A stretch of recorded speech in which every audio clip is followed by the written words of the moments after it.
Hepatitis B and सी क्या है, ये किस तरह से दूसरे इंसान में मुंतकिल होता है, इसके अलावा इसकी अलामात क्या हो सकती हैं। मुकम्मल मालूमात जानने के लिए वीडियो का हर तक लाजमी देखें। अस्सलाम वालेकुम नाज़रीन, उम्मीद करती हूँ आप सब खैरियत से होंगे।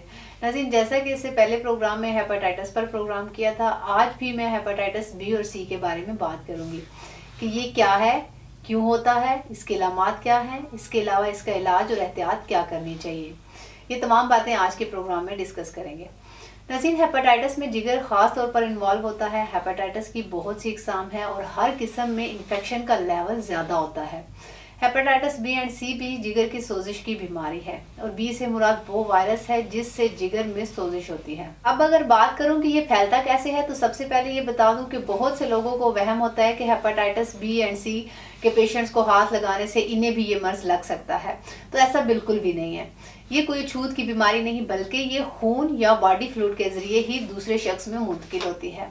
अगर किसी को एचबी कम होने की वजह से खून लगे और ये खून ऐसे शख्स का हो जिसे हेपेटाइटिस बी हो, तो ये वायरस दूसरे शख्स में भी मुंतकिल हो जाएगा। इसके अलावा निडल्स हैं यानी सिरिंजेस हैं। अगर एक सिरिंज को दूसरे शख्स पर अप्लाई किया जाए और पहला शख्स में ये वायरस मौजूद हो, तो ये वायरस दूसरे शख्स को भी लग सकता है। इसके अलावा अगर हस्बैंड वाइफ में से किसी एक को ये हो, तो दूसरे पार्टनर को भी ये इन्फेक्शन लग सकता है।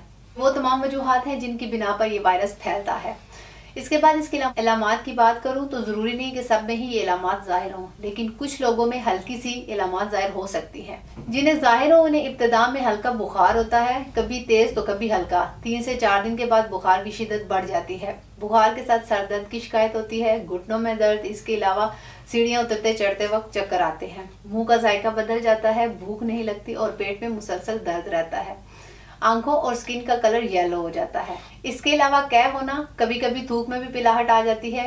ये वो तमाम इलामात है जिनकी बिना पर यरकान के टेस्ट करवाए जाते हैं और फिर टेस्ट के पॉजिटिव होने या इनकी रेंज बढ़ने से यरकान डायग्नोज किया जाता है।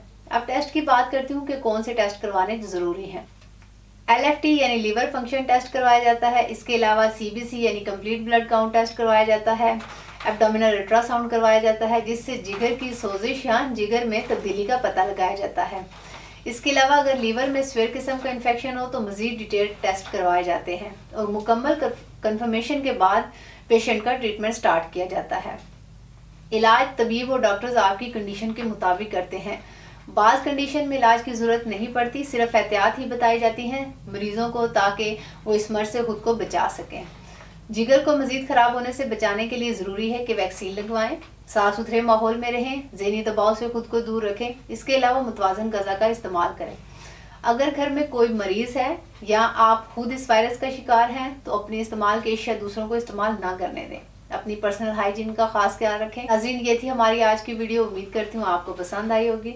इस वीडियो को अपने दोस्तों के साथ लाजमी शेयर करें ताकि वो भी इस मालूमात से फ़ायदा हासिल कर सकें।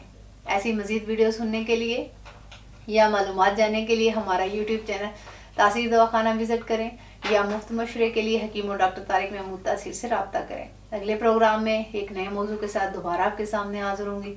तब तक के लिए अपना ख्याल रखिए। मुझे इजाज़त दीजिए। अल्लाह हाफिज़।